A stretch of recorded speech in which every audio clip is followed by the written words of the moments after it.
cover their nose, getting loose and we going killing. I was born to roll. Mike, thank you guys for your ongoing support. The views, the likes, the subscribes, the shares have been really, really helpful. Today I have Priya Kumar of Pivot.My.Profit. Welcome to the show. Thank you for having me on here. How are you doing? Good. How's your ankle? It's good. So she ran a marathon or went on a hike before the show. I was like, oh my god, like, does she remember we're doing this today? And then like she came hobbling into to the house Yes. like a sprained ankle. So how's that going? The beer is helping. Okay, good. Yeah. Nothing that beer can fix. Hopefully the end of the podcast you're completely 100%. So I'm hoping so. All right, so what do you got going on right now? You got a lot going on. So Yes, a lot going on. First of all, I'm a single mom of a 5-year-old, and that's like my biggest thing. He is my biggest why. He's the reason behind everything that I'm doing. It's almost like he has made me possible. Like as my shirt says, I am possible, and he is my biggest why. Is that merch being sold anywhere? Just by me. Okay, we'll plug that in somewhere. It's a really nice story tagline behind it. We'll cover that. Yeah, so other than that, I do have a full-time job. I coach women in transition, so anyone who's going through a divorce or has gone through anything that's big, like divorce, illness, is a single mom, has gone through like financial stuff, lost their job, whatnot. I help them rebuild, and the biggest thing behind the reason that I do that is because a lot of us women, especially mothers, we forget who we really are. And so I help them find the person behind the different hats that they Is life coach same thing as therapy, or is that different? No, so therapy is pretty much you are talking to someone who's certified, they've gone to school and they've gotten a degree in psychology. Okay. Coaching is someone who is walking the journey with you without that background. Okay. So most of the coaches they have their life experience and they have gone through coaching or have gone through therapy, and therapy didn't help because therapy is very much like checking the box. Okay. And a lot of people that like my own experience when I went to therapy, at the end of every session I did not feel like I was leaving healed. So when I coach people, when I get done talking to them, I'm like, okay, we're gonna work backwards. What does that mean? Sorry, what does that mean? Like you didn't feel healed? So when you're sitting in a therapy session, you are a quick fix, right? No. So you're talking about all these things that you're going through, and then they're like, okay, 30 minutes is up. Yeah. See you again. Then it's like, okay, now I came in feeling good. Now you have made me speak of all these things. Now all those emotions are back. And then it's time to go home. And I'm leaving here feeling worse. Yeah. You know, so it's basically whatever you had someone gotten over, they asked you to dig it up and then just leave you hanging. Yeah. Oh man. Okay. So my goal is like I always like before my session ends, I'll be like, okay, until our next session. So I make them understand things because my biggest thing is like everything happens for a reason. Even the worst things in your life happen for a reason, and you gotta find. You don't ask why me. You want to know what is this here to teach me? Okay. What is this supposed to teach me about myself? Okay. And if the same emotions keep coming up, then it's a trigger. There's something that needs to be resolved. So then that's why I created this journal, because I talk about in here like gratitude first, because people say, oh, just journal, you'll do well. And then when I started journaling, then it was like, okay, I'm talking about all these negative things and I don't get to the positive because I'm so drained and exhausted. So I started this journal so the first part I was like, okay, I got to focus on gratitude. Action is a big part of it. And then visualizations, where do I see myself? I'm huge on self-care. You got to take care of yourself. And I tell people, everything connected with you is happening because you are upright. Right. When you fall apart, everything connected to you is going to fall apart. So what is, can you define like self-care? Just self-care can be anything as small as just waking up and drinking a cup of coffee and just spending a little bit of time with yourself. Mm-hmm. Like my self-care routine is I wake up at like 4:35 in the morning, and then that's not self-care, Priya. You can't do that. And I like I meditate, I write my journal, I work out, and to me that's like me spending time with myself. And I call it filling up my cup, because I'm pouring the rest of the day for everyone else. My boss, my clients, my child, my parents, everyone. So if self-care is literally filling up your cup. You can't pour from an empty cup. I always, I don't know when I got into this habit, obviously after I had kids, but like once my wife is asleep, my kids are asleep, no matter the time, I'll always like sit in my office for like an hour or two. It's probably not the healthiest. I'll have a beer, test it out for the show, and just like watch TV. I saw this meme where it said, you're always tired, why don't you just go to sleep after your kids go to sleep? But it's like, no, like that's time. That's your me time. So that's you filling up your cup before you start pouring for your family, your kids, your parents, because we do that all day and people don't realize that. And I'm selfish when it comes to me. I'm like, okay, there's no other time that I can find except for in the morning when everyone else is asleep. So that's what motivated me, and it motivates me every morning because I am selfish with my time. I'm like, I gotta do me first, you know. So and then I love hiking, I love running marathon, and marathon running actually started as a self-healing mechanism for myself. And then one day someone asked me, like, you're gonna run a marathon? And I'm like, why can't I just drive 26 miles? Running is for crazy people. And then I was just like, maybe let me try this. It's a new challenge. My wife's a big runner. I just don't get it. Like, she'll run back from my kids' daycare. It's therapy. It's free. Well, yeah, it is free. Yeah, that's what they say. So marathon, we can kind of move to the next phase. I, obviously listened to your podcast with dads and deadlifts. Yeah. He's got to change his name, man. I was like practicing. It's not rolling off the tongue. Dads and deadlifts. So you were like, there's something huge and momentous happened in your life. The first thing you did, you ran a marathon. You stopped. Maybe you weren't fit to run a marathon that day, but like you just I wasn't. down, and then that's when your tag came. I am possible. Yes. That's kind of the shift in your life. You want to talk about that a little? Yeah. So my first marathon experience was horrible because I had been running for so long, like doing half marathons and 5Ks and 6Ks, and I was running those for charity every month. No big deal. That's no big deal. Like every month, I would pick like a local charity that I want to run for. So I'll just go run. 5K is not that much. It's 3 miles, and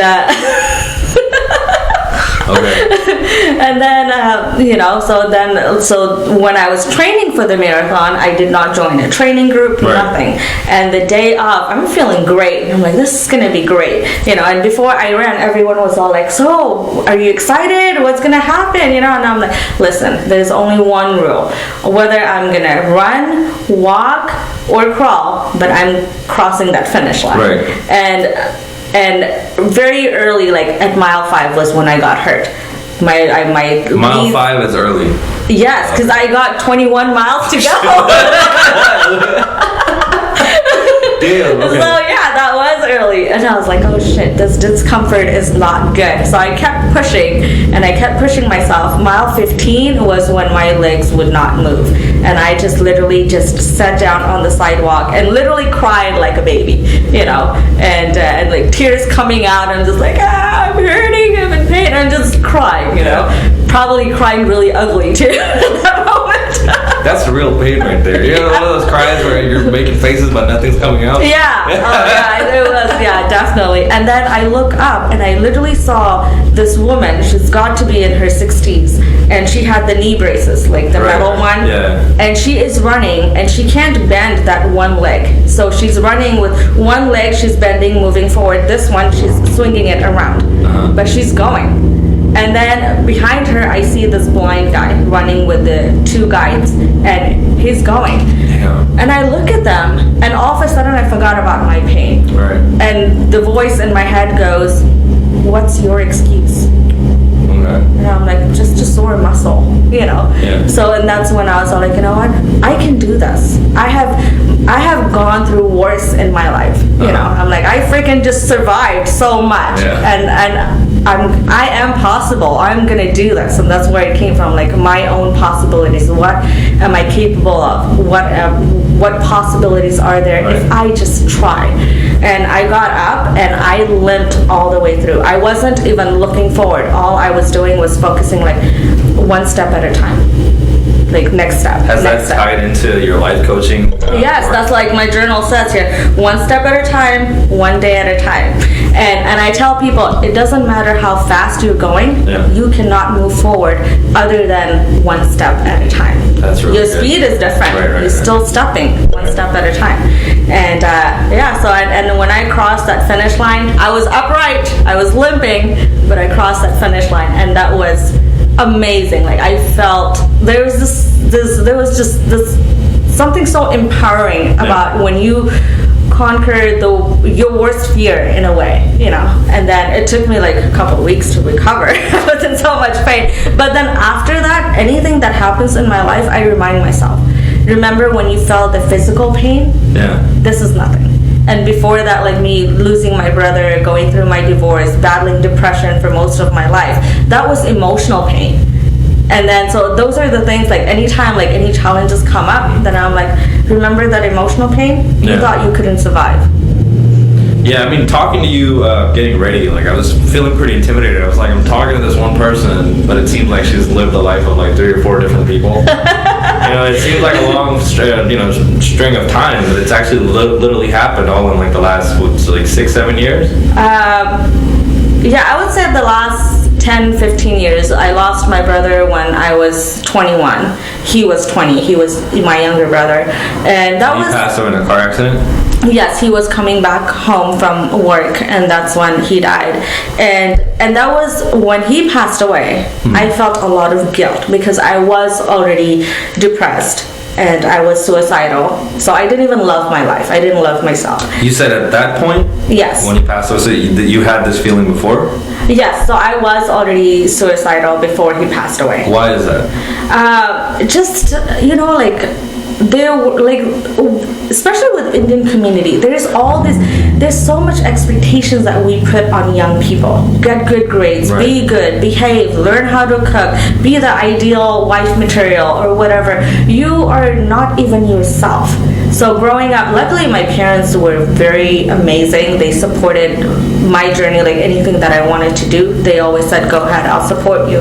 But it was other people who were not supportive. You know, like one set of grandparents of mine were not supportive. There were other family members who were just like talking a lot. And that affects you when you're growing up, you know. So it started like when I was like 13, 14. So by the time I was 18, 19, I was already like very low self-esteem, you know, and all this expectation. I'm like, who am I? Like, I'm trying to make everyone happy and no one's happy. So is this something that you bring up with your family? Like there's some outside voices that are like kind of in your head, or like?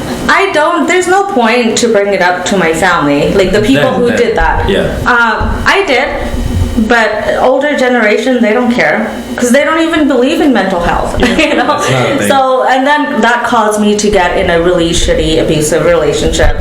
And then so when my brother passed away, I was just like, I should have been the one who died because I'm the one who doesn't even want to live. You know, so it was guilt. And it's such a strong. I'm sorry to like cut you off. It's such a strong thing to feel at the end of like 17, 18, 19, right? Yeah.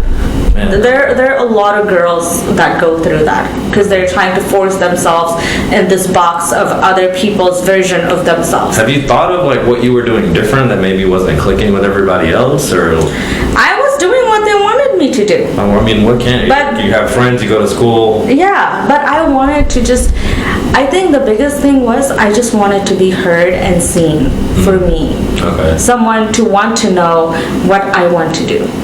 Someone to guide me and someone to value, like hear me and value what's going through my head. What am I trying to say? You know, and yeah, so that I didn't get that, and that of course like depression hit, and at that time I didn't even know what depression was, and then like my brother's passing away, that caused me, like I was like, after he passed away, I like started drinking because that was like a coping mechanism, because I can't go to anyone because people already don't understand me, you know. And it wasn't until like one day I was coming back home, I was intoxicated, and my car almost like I was merging and I didn't see the truck going by, and all of a sudden it like swerved to the right, and like I just stopped. There's a joke in there somewhere about women drivers. Put that one. Okay, I mean, I'm assuming you were very close with your brother, you know? Oh yes, we were inseparable. Okay. We had the same friends. We did everything together. A funny story, for New Year's, like my parents were so strict. Like my grandparents lived with us, so they were like super strict. They wouldn't let me go out anywhere. Yeah. So he would tell me, he was all like, "Okay, I'm gonna come pick you up at like 11:30, and we're gonna go with our friends, and we're just gonna go to Denny's, because we're all so young, right? And that's one thing that's open like 24 hours. You can't go to a club or anything, you know." So yeah, it's like he'll like come sneak me out of the house, just so we can go out and eat and celebrate New Year's, you know. So he was just full of life. And when that, like in that moment when my car swerved, all I heard was this voice, his voice, and he said, "I'm so disappointed in you. You were my pride, and I'm not here to live my life because I didn't have a choice. You do. Why are you wasting your life away?" That's insane, yeah. And then he said, "If you hate your life this much, go live mine. Okay. Go live my life." And that day changed everything. I turned my life around, and I'm like, I want to love life the way he did. I want to live like that. I want to have that passion. And that's where it began. And I started learning more about myself, things I wanted to do, and that also allowed me to break free from other people's thoughts, other people's version of me. I'm like, I'm not going to satisfy How old were you at this point? This was probably, when this happened, I was 21, but the self-searching didn't begin until like a few years later. Okay. How were like the contrasts in personalities between you and your brother, like growing up, and especially in the teenage years? Well, we were only a year apart. Oh. So when we were really young, we didn't get along. We fought all the time. But when we grew older, I was the shy, quiet one. He didn't talk a lot, but he was the funny one. He made everyone laugh. And anything that he wanted to do, he didn't care whether anyone liked it or not. He's just going to go do it. It's just a boy, right? Just a boy, yeah. And I remember one time I gave him money. He wanted to buy a boat, and my dad wasn't going to allow him to buy a boat. So he came to me and he's all like, "Hey, do you have $2,000? I want to buy a boat." And I'm like, "What are you going to tell Dad?" He's all like, "I'm going to tell Dad it's my friend's boat and we're parking it at our house." So I gave him $2,000, and my dad's not stupid, right? So he's all like, "So I see that Movin got a boat." And I'm like, "Oh, really? Where?" I didn't even notice it. You know? And he's all like, so he's just staring at me. I'm like, oh. And then he's all like, "So did you give him the money?" And I'm like, "No, I think he has money." And he's all like, "We both know he has no money." So funny, yeah. So funny. So he was that type of person. If he really wanted to do something that didn't hurt anyone, harm anyone, he was gonna go do it. So just kind of live for the moment and all that. So how was he? Was he like of knowledge of kind of what you were going through internally, or? Yes, he knew. Yeah, he knew, because I shared with him, and one time I had like taken like pills and stuff, just committed to trying, I guess, and I just fainted, and he knew. So I was all like, "Okay, don't tell Mom and Dad that I did this and whatnot." And he was all like, "Promise me you will never do this again." So to kind of play, he was like my protector and my shield, like making sure that people are not taking advantage of me, and because I was too gullible, and So to kind of play the devil's advocate, maybe an old school uncle, do you feel like some of the things that got to you were maybe self-inflicted, or maybe over-exaggerated in your own head? Like if you probably, because you hear all these voices from other people, and you. My mind probably just added more to it, like, okay, I'm not good enough. Okay. And then and then when that happens, then it's my own voice that's telling me that I'm not good enough. Were you somewhat of a people pleaser or someone you tried to be? Yeah. Oh yeah, definitely. That's the worst, man. That's those Yeah. are the people that get hurt the most, right? Yeah, Because the yeah. slightest bit of negativity, it's like. But it changed when he died. I was all like, okay, you told me to go live your life, so the first thing I'm gonna do is pretty much I just said fuck everyone else. Damn, imagine if you got out of that accident and bought a boat. That would have been something. Someday, I'm working on it. So what was kind of like the next step to kind of get your life turned around a little bit? Well, then, I finished college, got a job, bought my house, everything was going good, I get married, and then 5 years later, I was like, oh, we would decide that we're going to start a family and all that, and then the moment I get pregnant, then I find out all these other things that were going on, and, and so the marriage didn't work out, and so it was like another big hit, right. And I tried everything, I tried to do anything I could to save it, but it just wasn't working. There was like substance abuse and things like that, and there was just no saving it.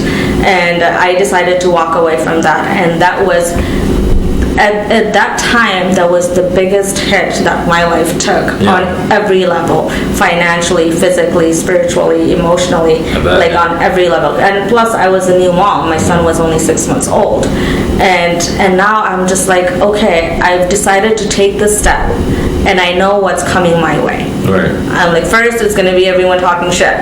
Well, that's always that's yeah. And my parents were my biggest support at that time, because my dad was all like, anyone who wants to know anything, send them to me. Yeah. I'll tell them. I'll answer the questions. With our community, I always think we have more breakers than builders. Oh, of course. But another thing about our community, I enjoy the fact that if something negative does happen to someone, everyone will be here around it, talk about it until something happens here. The attention shifts, yeah. That's how it's been for me. It's new drama now. It's new drama. It's like, oh, this is old news. That's why we have TV serials that are all just based on drama. It's just bullshit one way or the other. The biggest one is Big Boss. Like, if you don't have drama, that show is nothing. That's insane. So, like, the aunties that were kind of in your ear in your teens, did they make a comeback after your divorce? No, they didn't. Okay. Because I became unapproachable at that time. Okay. Like, my everything, like, I went off social media completely. People would call to ask me how I'm doing and try to get an idea, or they'll like make comments like my son was still a baby, but they'll be like, oh, Aiden, where's your dad? And I'll just be quiet. I'm like, no, let him tell you. It's 6 months old. That's insane. So like people tried to ask, but I didn't give anyone anything, and then no one knew what I was doing. Because if you say a little bit, then now you're open to interpretation. Yeah. Right? And then they tell their story to other people and just kind of. Yeah, so the fact that no one knew was empowering for me, because now no one was asking and they knew I wasn't going to share. Right. So then after that, then I was like, okay, so after that, what I started doing was I name every year. So that first year, I was like, okay, this year is going to be a healing journey. I got to heal myself. And then the next year was like, okay, this is rebuilding journey. What am I going to do now? Like, how am I going to rebuild? Then it was like, okay, my purpose, who am I? And then so I name every year, and I give myself exactly 12 months to do everything I can for that.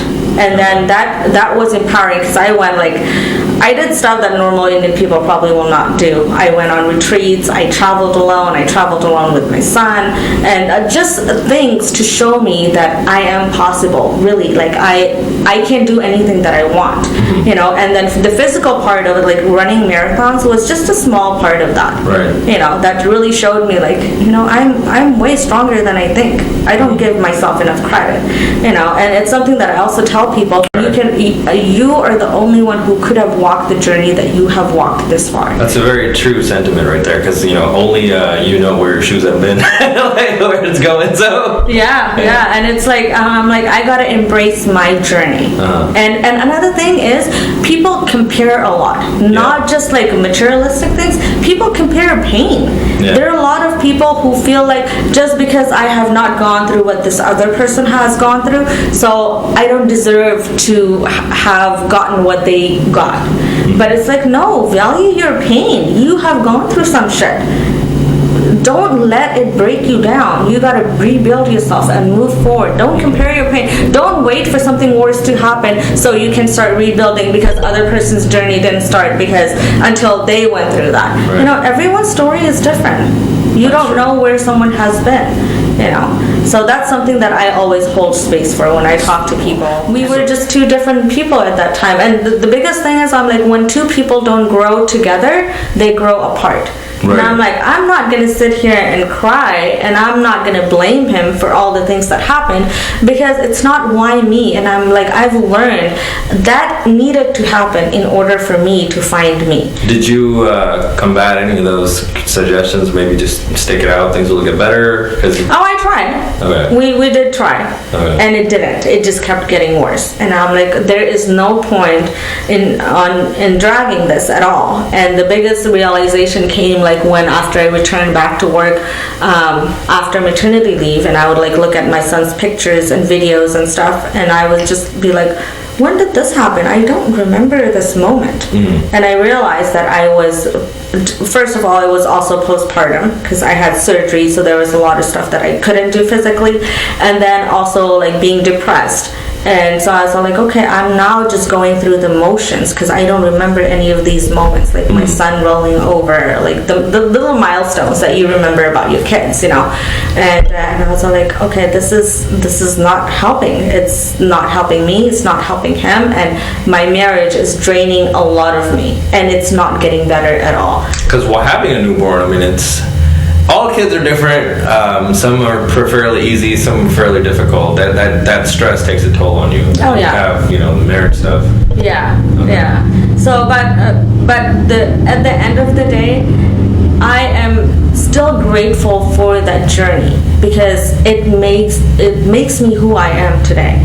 I am not upset at my ex-husband at all, and he has an amazing family. They were my biggest support system, still are. I still see them like very often, and this was something that needed to happen in my life in order for me to find myself. It wasn't why me. It was like, what is this trying to teach me? Because we all are here for a purpose. We all are on this journey it's a self journey. Everyone's got to go on it alone. We just meeting people along the way who are adding something to it that makes us find another part of ourselves. So and that's how I see it as, and I'm sure that's not the last time I'm gonna go through something really bad. Like who knows what's out there, but I know like my mindset is like, okay, whatever happens on the other side, I'm gonna come out stronger, wiser. Yeah, it's usually like the long-term plan that the universe kind of has for you, right? Like Priya has to get here, but she needs to go through this to be prepared when she's here. Yeah, and we all have a plan. Like, okay, I have planned my life out until I die, right? Yeah. But then there's another plan on top of that plan that I have no control over. Yeah, I always kind of go with the flow, kind of with whatever the universe plans. Everything I have has just kind of happened depending on the stages of my life and how, you kind of figure out how to overcome that. Yeah. So that's really cool to hear. It's so different and refreshing to hear, like, someone from PG talking about things like this. It's also a little weird because, it's just not part of the conversation. It's not, and it needs to be, especially for women. Like, we go through a lot, and we are expected to deal with it in the most positive way. Like, no complaining, just go through the motion because you're a woman, and you're an Indian woman. You gotta make sacrifices. It's like, okay, well, why can't both people make sacrifices, And the biggest thing is, like, we don't talk about depression. We don't talk about mental health. We don't talk about postpartum, And it's not considered like a thing, right? No, in our culture, it's not. And I wish more and more people will talk about that. We will have happier families in a way. I'm not saying that families are not happy, but a lot of women will not, even men, they will not drag out a dead relationship. And the kids will not have this, because here's my thing, like a lot of people are about like, okay, we gotta stay married because you can't be divorced because all of a sudden people look at you different. But I'm like, okay, being in a toxic relationship is way worse than being divorced. Right. You know, because now you're raising children and their definition of love is what they see in their house. Right. You know, so if you're in a toxic marriage, to them that's the love language. Yeah. You know, like for me, I'm divorced, but for my son, my love language to him is like, he's all like, I know my mommy loves me. Right. Because, you know, we say it, we express it, we're happy, we do things together. So that's love language for him. And when he spends time with his dad, he has his love language with him. You know, like, okay, these are the things that I do with my dad, and this is what love looks like. And at the end of the day, it just comes down to caring about that person and being on the journey happily together. And we can't force things. Like, some people are just not meant to be together. Why do we force it, right? How do you figure out like when is the time? Obviously yours, I don't want to talk about that in detail here, but it was like the most extreme. You kind of do, okay, this is it. And that's the thing, like, people need to realize, like, it all just comes down to, like, if you're not growing together, then you grow apart. Yeah. And the biggest part is communication. A lot of people don't communicate. Like, they don't ask, like, what are your dreams? What are your goals? How can I support that? And a lot of men don't ask women that. They just assume that, okay, she's gonna be happy with her kids and family and playing family. That's how it's supposed to be, man. 2 kids in the kitchen. That's where they should. No, I'm just kidding. That's kind of true, yeah. I think if people just communicate, and the biggest thing is also, Indian people don't go for therapy. No, they don't. They should try counseling because that is powerful. Also, it helps. But yeah, it's growth. It's also, it might open up a can of worms that no one, wants because there's a lot of baggage there. And I think there's also this mindset, like, after you have done these few things, then you just live. Yeah. And a lot of people don't have goals beyond that. Yeah. Like, I want to do more. Like, for me, I mean, I volunteer for hospice, and that has been the biggest blessing for me, because when I'm there and I see people, you'll see a scientist in the same room as a janitor. They're both waiting to die. And the biggest lesson that has come out of that is, like, when I die, what do I want my life to look like? If I am laying in a deathbed and the only movie that's playing in my head is my own life, do I want to have regrets? Or do I want to say, like, I'm glad I let that go. It didn't serve a purpose anymore. I'm glad I challenged myself to do this. I'm glad I tried that, even though I failed, but I tried it. I had enough guts to do it, right? Yeah. Like, I want my life to play out in a way where I was fearless and I was full of life. There are too many people who are just breathing. That's true. They're not living. Yeah. And I'm like, I want to. It's just the same motions on a different day, yeah. And there are people I meet who are like, especially when I'm running marathon and I'm meeting all these people who are like my running buddy is a grandfather. He's 55 years old and he runs faster than me. And I saw him this morning, like, running uphill while I'm going down with my dog, and I'm like, Josh? And he's like, oh, hey, Priya, and I'm like, you training already? And then he's like, oh, I signed up for the marathon this December, and I'm like, oh, yes, I'll do that, because he's my running partner. Right. So, so it motivates me. Like, if there's someone else who's doing so much more, what's really my excuse? Why am I not living? Why am I not? I think that thought, it might be a generational thing. I don't know how to. So, like, people before us, like my parents, your parents, maybe they came. I feel like now they're just starting to get into traveling. Yeah. We took a lot of vacations when we were kids, but now they're doing it on their own. Like my sister's married, she's doing her thing. I'm doing my own thing. Now it's just those two. They're remodeling their house, doing their garden work, and traveling. So I think that's really cool, right? Yeah. Just doing their 9 to 5. You got to take out food for the next. But that's inspiring to you, right? Like, living. Yeah. Like, first they were consumed with their families, but I'm sure you've seen other people. Like, how many people do you know in your life, like from high school, let's just say, who have gone through the motions, and then that's it. Like, their routine for the last 10 years has been the same. Yeah. They go to work, come home, drink on weekends, repeat. That's me, man. Oh, my bad. Oops. No, that's true, you know. Like I'm a big proponent of having just some sidebar hobbies. Like this is a good creative outlet for me. You know, I was doing some stuff before. I just kind of got burnt out of it. So this is a good spot for me, and to find people like yourself. I like people like you and a couple guys that have come on previously. Like they exist within our, you know, community, with our Indian community. We do, yeah. You just don't know, you know, like these event coordinators. This is an actor. We talk about Andrew, like he's directing a movie. You know, like people like these exist. They're not just regular 9-to-5 Joes. Come home, eat roti, talk to their kids and wife, and go to sleep. Like there are days. There's some days I'm literally working from like 6 a.m. until like 10 at night. Yeah. And it's not because 6 to 2:30 is the job that pays my bills. Right. After that, like from 4 to whenever, is something that I'm passionate about. Right. So when my job ends at 2:30, that's when I have more energy. So I'm like, yes, I gotta work on something that I'm passionate about. I write blogs, I create things. Like I love creating things, and I love talking to people and learning about them, because like I'm always inspired by someone else's story and what they're doing. I'm like, oh, I want to do more, and I like helping people. So like my coaching, like I said, it was just an accident, and Pivot.my.Profit came out of that, because I've always been good with money. So we'll kind of close it on the coaching. So how do people get in touch with you? Like, what is that called? And then we'll go on. She's got a lot to talk about, man. We gotta take it one chapter at a time. So Pivot.my.Profit is my business, which offers business coaching for small businesses, local businesses I work with, and I help their businesses with money. A lot of business owners are really good at the trade, like what they do. And anytime you talk to them about money, they'll be like, go talk to my accountant.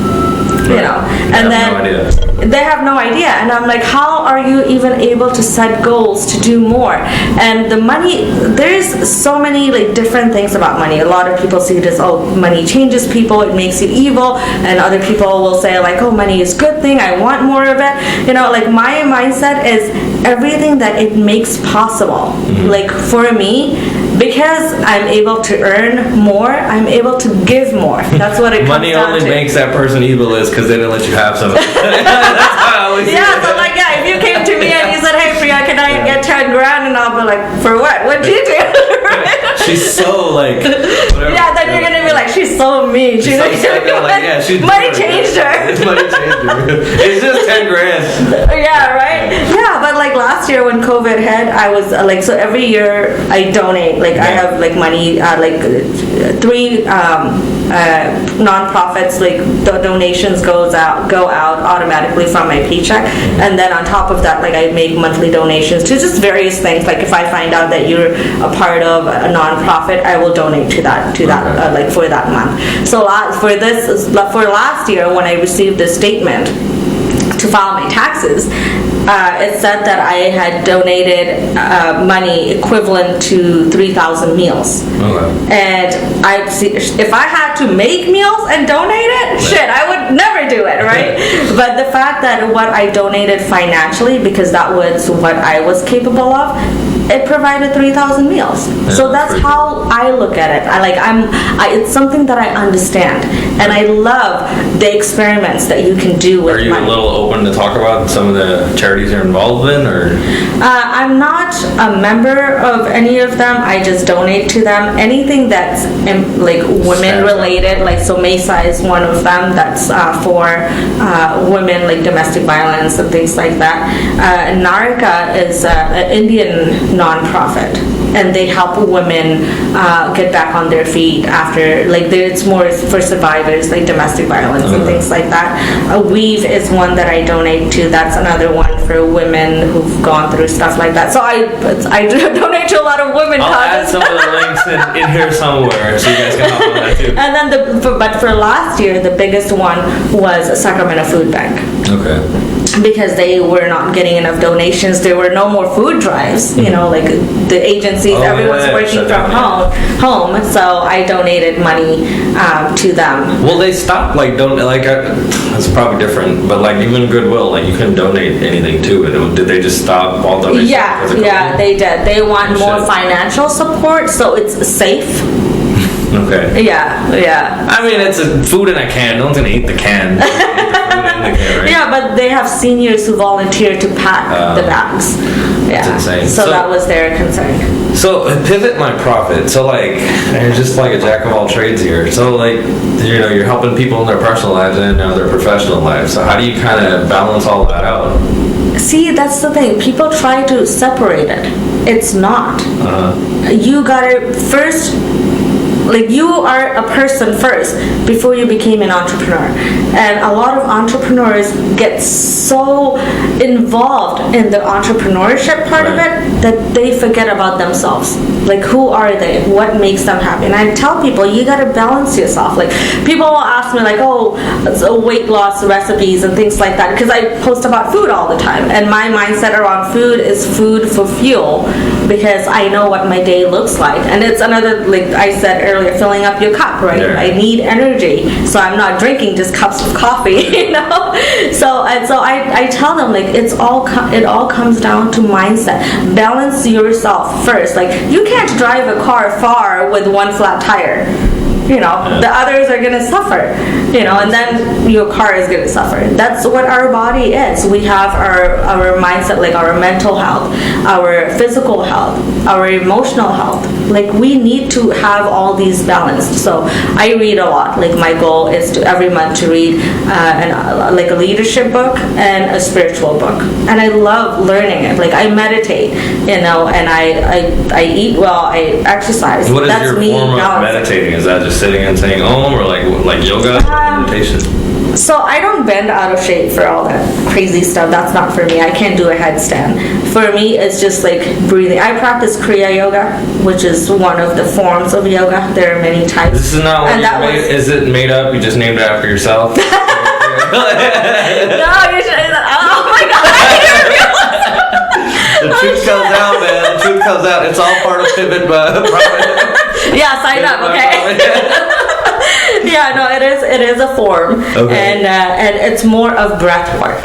Okay. And it's like you breathe, like with every breath you focus like on a different chakra, and so every chakra has a different meaning. And if one of your chakras is imbalanced, that causes even physical illness. Like, people don't realize it because we hold on to pain, we hold on to trauma. So when I do the breathing exercise, like, that's my yoga. I release, like, I will breathe in and I will tell myself, like, whatever negative, like, subconsciously that I'm holding on to, with every breath out, with every exhale, I'm releasing it.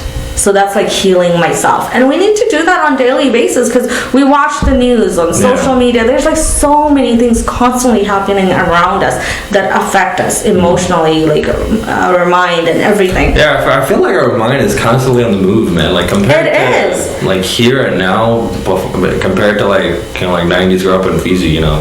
When you're a child, you're so carefree. Well, like, I mean, just thinking about, you know, my folks and like the elders, and I mean, obviously financial stress is there. Where's the next meal coming from is there. You know, you watch the news for 30 minutes at 6 in the afternoon, and that's kind of it. The rest is, you know, there's healthy food. There isn't a lot of nonsense. You don't have a phone. You know, you're enjoying the fresh air. Here, it's constant bullshit all over. It is, because we have so much white noise now. You have social media. Before, like, back then when people didn't have TVs, people used their brains a lot, and they interacted like physically a lot, like playing sports and things like that. And then, like, to go back to like the balancing part of it, money is the very last part of it. And your mind can create blockages, and a lot of people, like, they can't save money. It's because of retail therapy. You know, we're addicted. Amazon, it's like Christmas every other day. Every 2 days, it's Christmas, you know? And that's where it comes down to, because we are trying to satisfy a need. We're trying to heal a part of us with something external.